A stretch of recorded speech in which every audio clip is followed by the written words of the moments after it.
Chapter 36. The Impending Conflict. From the very beginning of the great controversy in heaven, it has been Satan's purpose to overthrow the law of God. It was to accomplish this that he entered upon his rebellion against the Creator, and though he was cast out of heaven, he has continued the same warfare upon the earth. To deceive men, and thus lead them to transgress God's law, is the object which he has steadfastly pursued. Whether this be accomplished by casting aside the law altogether, or by rejecting one of its precepts, the result will be ultimately the same. He that offends in one point manifests contempt for the whole law. His influence and example are on the side of transgression, and he becomes guilty of all. James 2, verse 10. In seeking to cast contempt upon the divine statutes, Satan has perverted the doctrines of the Bible, and errors have thus become incorporated into the faith of thousands who profess to believe the Scriptures. The last great conflict between truth and error is but the final struggle of the long-standing controversy concerning the law of God. Upon this battle we are now entering, a battle between the laws of men and the precepts of Jehovah, between the religion of the Bible and the religion of fable and tradition. The agencies which unite against truth and righteousness in this contest are now actively at work.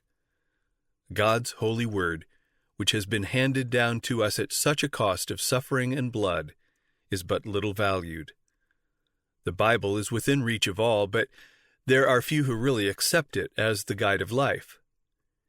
Infidelity prevails to an alarming extent, not in the world merely, but in the church. Many have come to deny doctrines which are the very pillars of the Christian faith. The great facts of creation as presented by the inspired writers, the fall of man, the atonement, and the perpetuity of the law of God are practically rejected, either wholly or in part, by a large share of the professedly Christian world.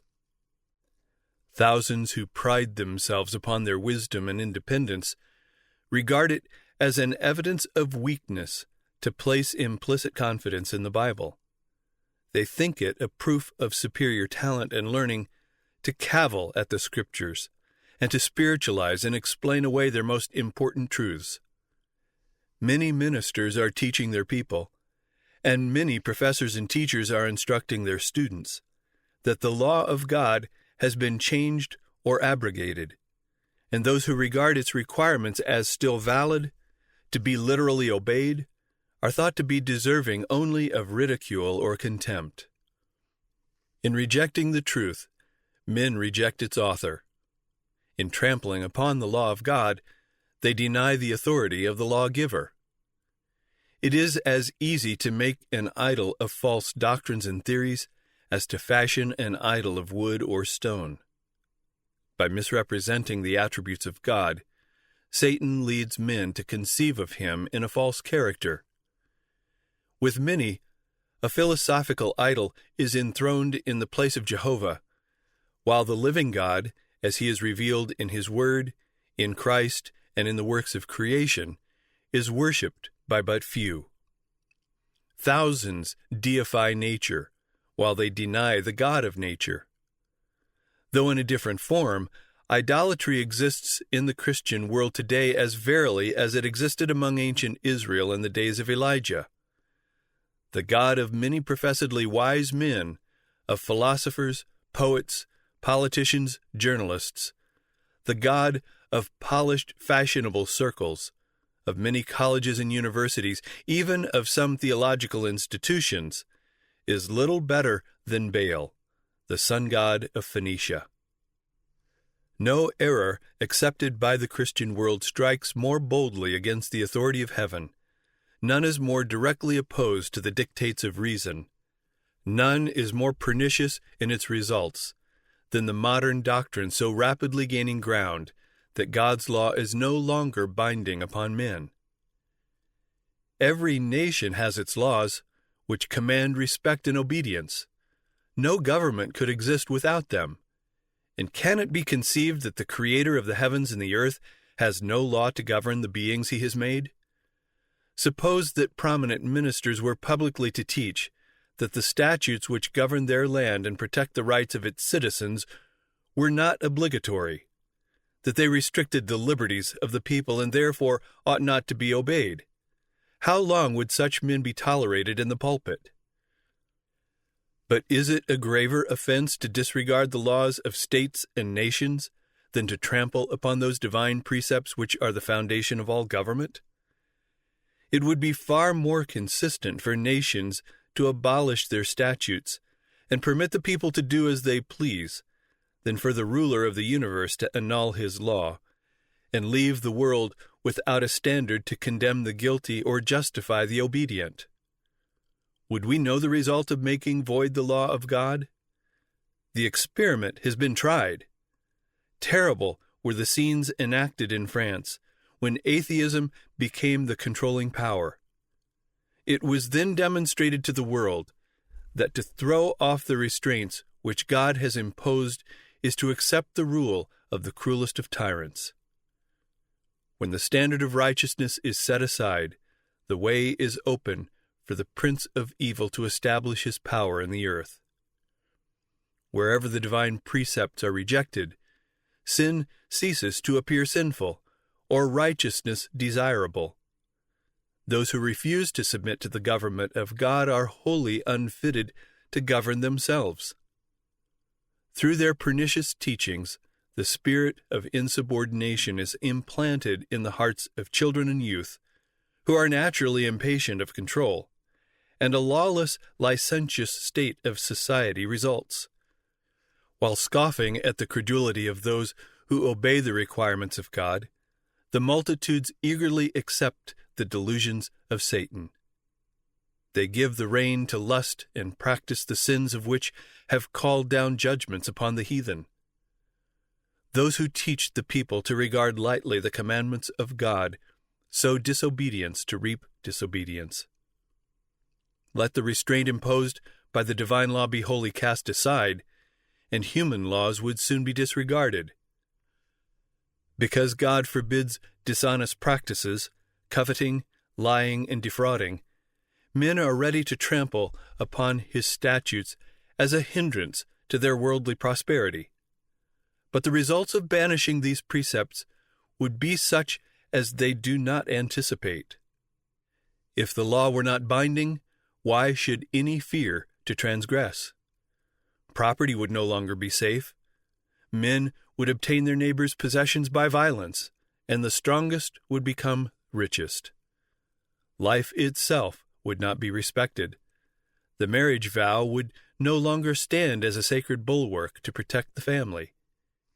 He who had the power would, if he desired, take his neighbor's wife by violence. The fifth commandment would be set aside with the fourth.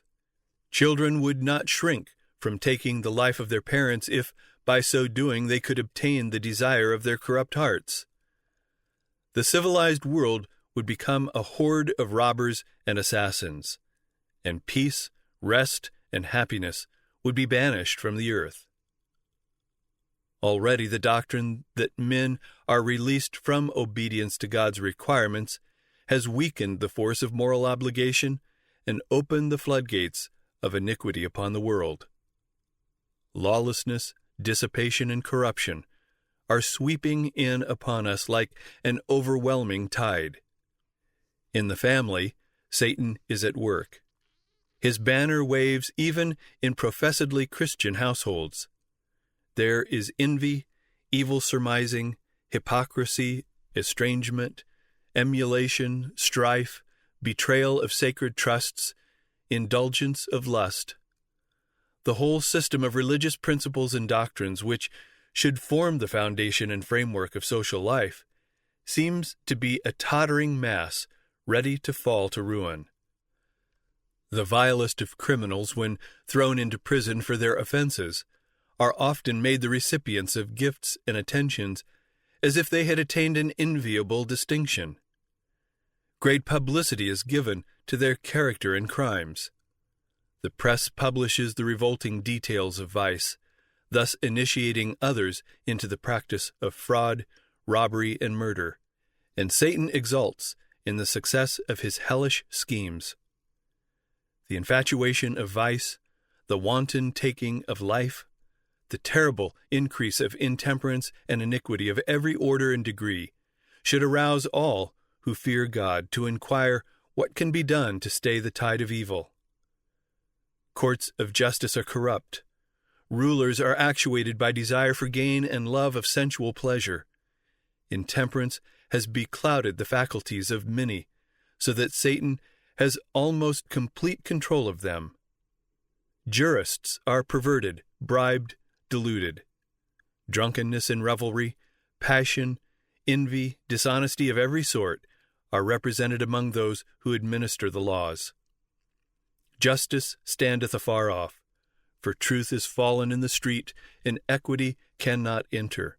Isaiah 59, verse 14. The iniquity and spiritual darkness that prevailed under the supremacy of Rome were the inevitable result of her suppression of the Scriptures.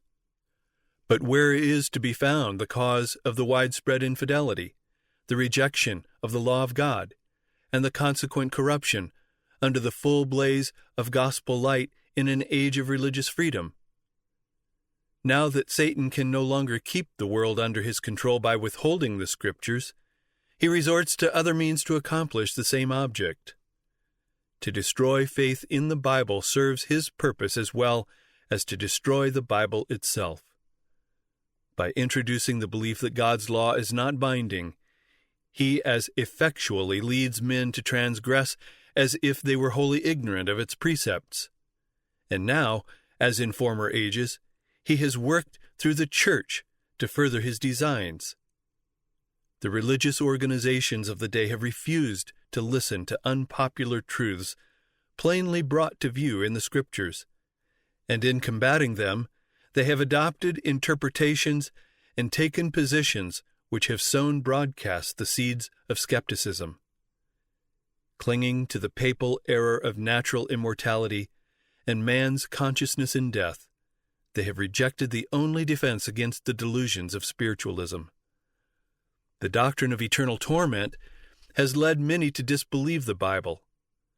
And as the claims of the fourth commandment are urged upon the people, it is found that the observance of the seventh-day Sabbath is enjoined, and as the only way to free themselves from a duty which they are unwilling to perform, many popular teachers declare that the law of God is no longer binding. Thus they cast away the law and the Sabbath together. As the work of Sabbath reform extends, this rejection of the divine law to avoid the claims of the fourth commandment will become well nigh universal.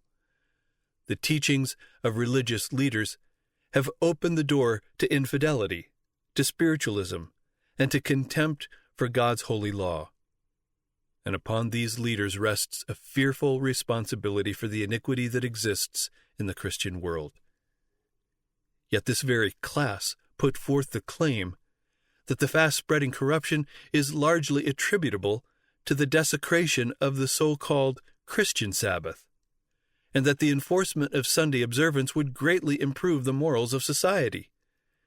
This claim is especially urged in America, where the doctrine of the true Sabbath has been most widely preached.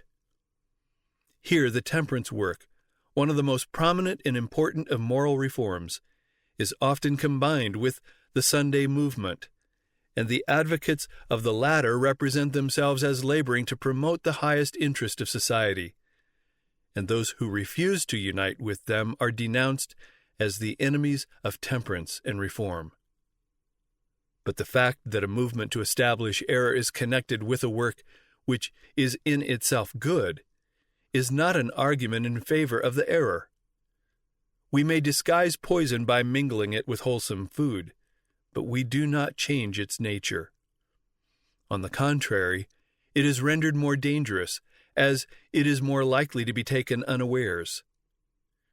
It is one of Satan's devices to combine with falsehood just enough truth to give it plausibility.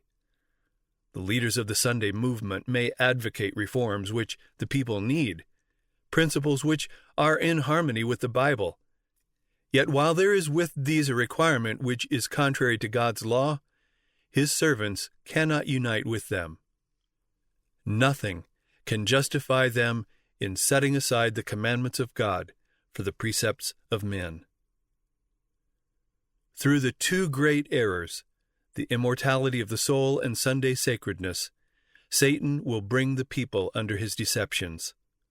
While the former lays the foundation of spiritualism, the latter creates a bond of sympathy with Rome. The Protestants of the United States will be foremost in stretching their hands across the gulf to grasp the hand of spiritualism. They will reach over the abyss to clasp hands with the Roman power, and under the influence of this threefold union, this country will follow in the steps of Rome in trampling on the rights of conscience. As spiritualism more closely imitates the nominal Christianity of the day, it has greater power to deceive and ensnare. Satan himself is converted after the modern order of things. He will appear in the character of an angel of light. Through the agency of spiritualism, miracles will be wrought, the sick will be healed, and many undeniable wonders will be performed. And as the spirits will profess faith in the Bible and manifest respect for the institutions of the Church, their work will be accepted as a manifestation of divine power. The line of distinction between professed Christians and the ungodly is now hardly distinguishable. Church members love what the world loves and are ready to join with them, and Satan determines to unite them in one body and thus strengthen his cause by sweeping all into the ranks of spiritualism. Papists who boast of miracles as a certain sign of the true church will be readily deceived by this wonder-working power, and Protestants, having cast away the shield of truth, will also be deluded.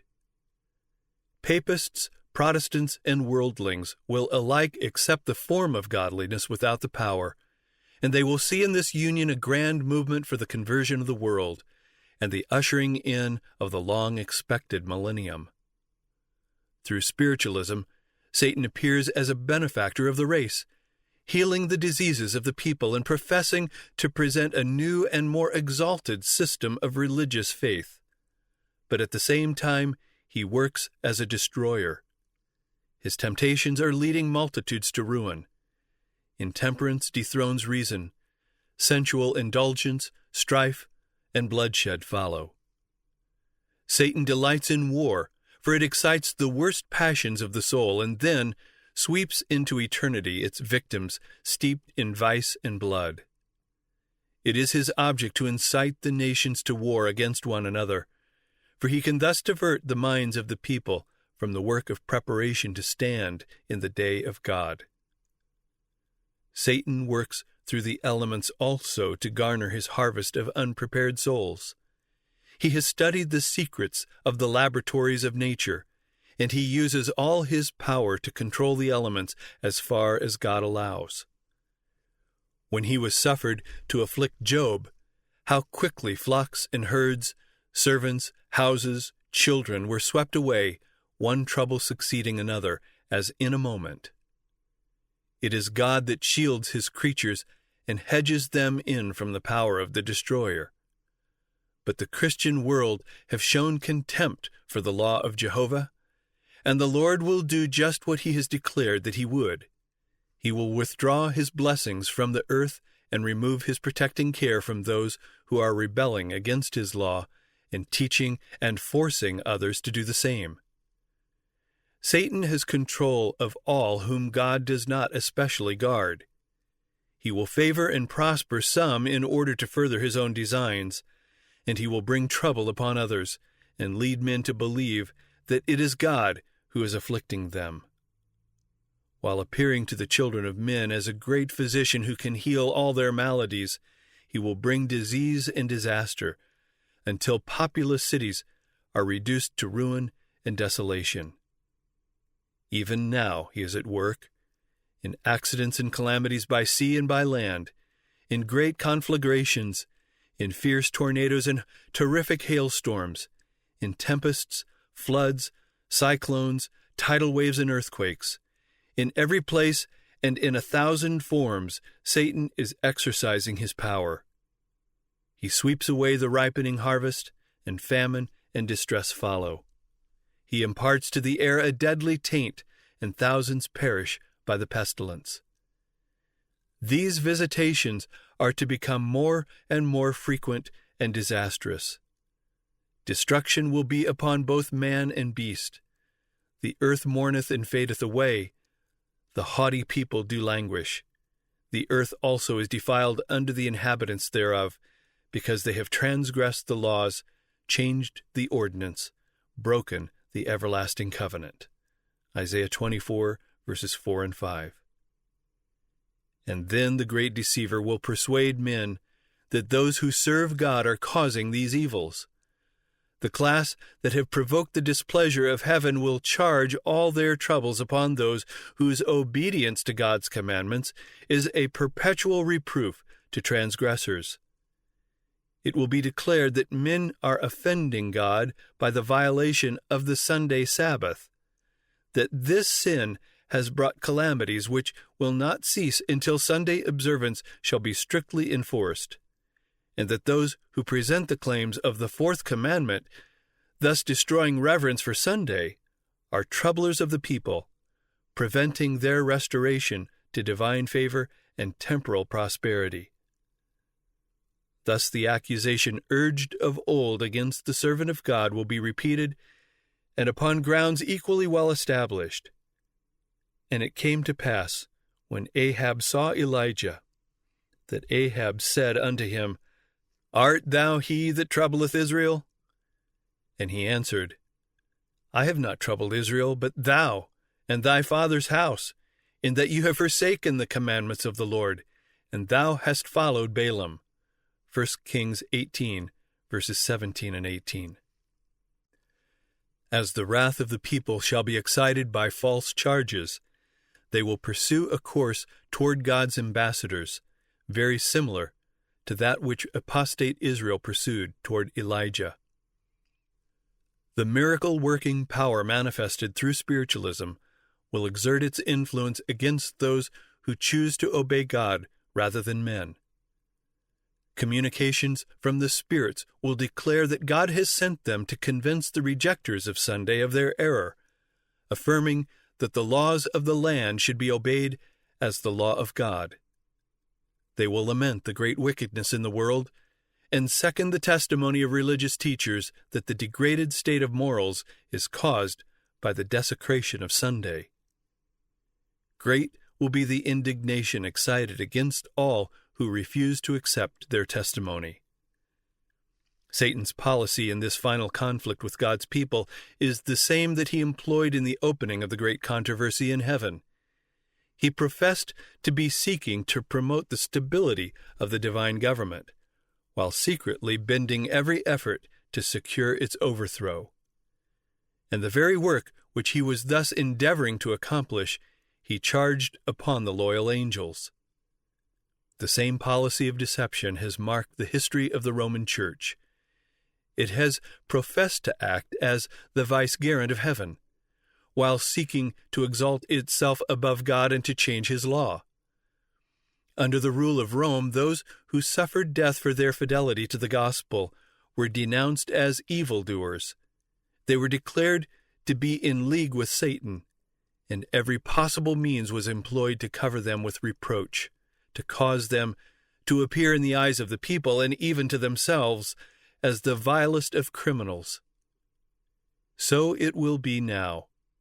While Satan seeks to destroy those who honor God's law, he will cause them to be accused as lawbreakers, as men who are dishonoring God and bringing judgments upon the world. God never forces the will or the conscience, but Satan's constant resort to gain control of those whom he cannot otherwise seduce is compulsion by cruelty. Through fear or force, he endeavors to rule the conscience and to secure homage to himself. To accomplish this, He works through both religious and secular authorities, moving them to the enforcement of human laws in defiance of the law of God. Those who honor the Bible Sabbath will be denounced as enemies of law and order, as breaking down the moral restraints of society, causing anarchy and corruption, and calling down the judgments of God upon the earth. Their conscientious scruples will be pronounced obstinacy, stubbornness, and contempt of authority. They will be accused of disaffection toward the government. Ministers who deny the obligation of the divine law will present from the pulpit the duty of yielding obedience to the civil authorities as ordained of God. In legislative halls and courts of justice, commandment keepers will be misrepresented and condemned. A false coloring will be given to their words. The worst construction will be put upon their motives. As the Protestant churches reject the clear scriptural arguments in defense of God's law, they will long to silence those whose faith they cannot overthrow by the Bible. Though they blind their own eyes to the fact, they are now adopting a course which will lead to the persecution of those who conscientiously refuse to do what the rest of the Christian world are doing, and acknowledge the claims of the papal Sabbath.